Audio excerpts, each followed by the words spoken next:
নমস্কার, আমি ডক্টর কৌশিক শীল। আমি আজকে যে একটা রেয়ার ডিজিজ নিয়ে আলোচনা করব, এর নাম হচ্ছে এনসেফালোসিল। এনসেফালোসিল কাকে বলে? এইখানে মাথার পেছনে কি হয়, একটা ফোলা হয় এবং এই ফোলাটার জন্য কি হয়, ওই ফোলাটা একটি ব্রেন বেরিয়ে আসে। শিশুদের হয়, এটা জন্মগত রোগ। এবং দেখা যায় যে একটা মাথার পেছনে এরকম এত বড় করে আরেকটা মাথার মতো ফুলে আছে। ওই জায়গাটায় কিছু পরিমাণ ব্রেন, কিছু পরিমাণ ব্রেনের যে জল, সেরিব্রোস্পাইনাল ফ্লুইড, সেটা জমে।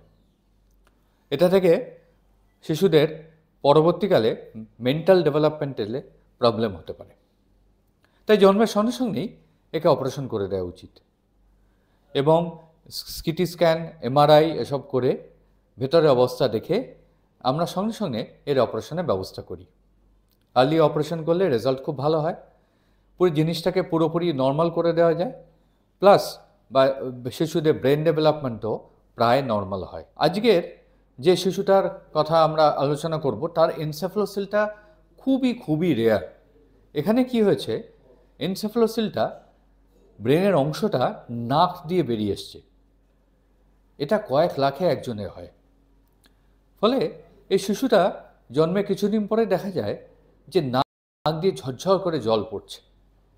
প্রথমে মা বাবা ভাবেন সর্দি হয়েছে, পরে ডাক্তাররা বলেন না, এটা ব্রেনের জল বেরোচ্ছে। পরে আমাদের কাছে নিয়ে এলে আমরা ছবি করে এবং শিশুকে দেখে বলি যে এটা ব্রেন ঢুকে এসছে নাকের মধ্যে। এবং এই নাকের মধ্যে থেকে ব্রেন বার করার জন্য কম্বাইন্ড অপারেশন হয়। মাথা দিয়ে আমরা অপারেশন করে ব্রেনের যে অংশ নাকের মধ্যে ঢুকে গেছে সেটাকে আলাদা করে দিই। পরে ইএনটি ডাক্তাররা এন্ডোস্কোপ দিয়ে নাক থেকে ওটা বার করে দেন। এটা খুবই জটিল এবং কমপ্লেক্স অপারেশন, কিন্তু ঠিক সময় করার ফলে আজ এই শিশুটি সম্পূর্ণভাবে সুস্থ।